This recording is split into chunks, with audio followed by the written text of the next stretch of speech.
So you have a population. Let's take a look at this real quick. And say 20% is something in the whole population and 80% is something else in the whole population. And then I take a little sample of that and I say, what is my sample? Maybe my sample is 30 and 70. And then I take another, and maybe this sample is 65 and 35. And I take another sample, and this sample is 15 and 85. And then I take another sample, and this sample is 10 and 90. And I take another sample, and this sample is 80 and 20. Well, if you take the proportion of whatever you're looking at, say we're looking at this characteristic,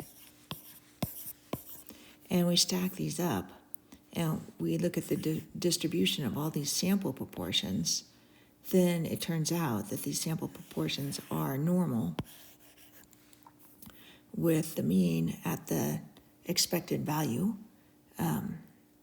of what you would expect it to be, and the standard deviation at the standard deviation of the population divided by the sample size.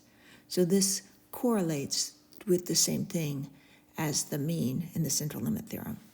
So let's take a look at some of these questions. I'll do the first couple for you. Okay, so I'm going to do the first couple problems and we'll see how we go from here. First of all, this first one is just reminding us about binomial distributions. We could answer this first question using a binomial, but they want us to use a normal approximation to the binomial because ultimately the sampling distribution is going to end up being in a normal distribution. So what do we know about the binomial distribution? We know that its average, its expected value or mean is n times p. And we know that its standard deviation is the square root of n times p times q. And we know that if the sample size is large enough, if n times p and n times q are both greater than 5, then these roughly fall into normal-shaped looking things, to mound-shaped things. So our sample size is definitely very large at 450, so we know that this guy is going to look like a normal distribution with a mean of 0.15 times 450 and a standard deviation of the square root of 450 times 0.15 times q, which is 0.85. Because if you have 15% of people who work at home, you have 85% of people who do not work at home. So now they're asking, this ends up being 67.5, I believe. 450 times 0.15. Yep. And we're asking, what's the area under 54? So on my calculator, I'm going to choose normal, CDF, use negative infinity or a really small number, 54, a mean of 67.5, and whatever this works out as my standard deviation. Hit enter, and that will be the answer that goes here.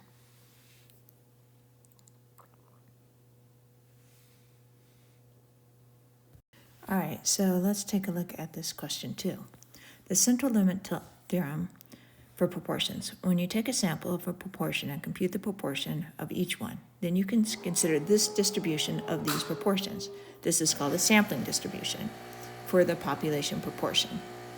The central limit tells us that the sampling distribution proportion, and then it gives us some options, and I'm going to check and see what those options are.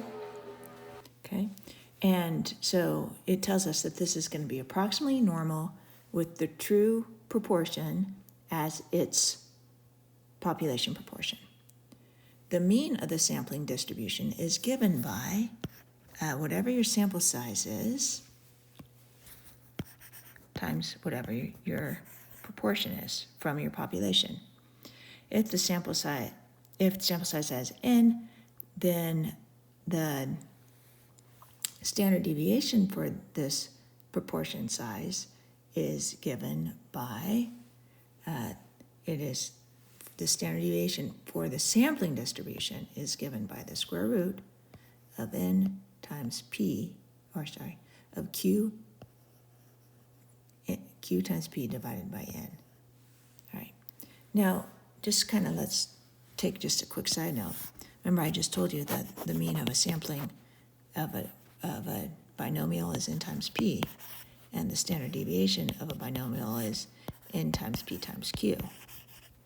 We know from before that for sampling distributions, you take the regular standard deviation and you divide it by the square root of N, right? So that is what's going on here is, we would be dividing this by the square root of N, and that would cancel out the N on top and leave us with an N on the bottom, roughly speaking. So that's kind of what is going on here with the sampling distribution and whatnot, okay? So that is how that problem is supposed to work.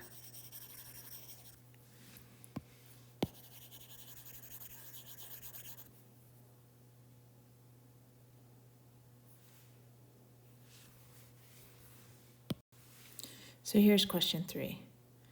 According to TSA, 5.9% of fly first class, a random sample of 178 was obtained. Let that be the proportion of the sample that fly first class. Use the central limit theorem, which is approximately normal, to describe the probability distribution that states its parameters. So the parameter here for this guy, again, this is going to be approximately normal. This is central limit theorem for proportion samples. It's going to be approximately normal, and it's going to have a mean of 178 times 0.059 N times P. And the standard deviation of our proportion is going to be the square root of 0.059 times 1 minus 0.059 divided by the 178. Now it says find the probability that less than 8% of the sample fly first class. So assuming that we took multiple samples, we would use this mean and this standard deviation, and on our calculator we would choose normal CDF. Our lower number would be negative infinity. Our upper limit would be 8% of 178, whatever that number is. And then our mean would be this mean that we used here. And our standard deviation would be the standard deviation we used there. Yeah, so that's how you do those problems. Hopefully this gets you started. I don't want to make this video too long, or it won't upload to YouTube very well. And if you have more questions on problems, please go ahead and email me, and I'll try to get to them this weekend. Thanks. Bye.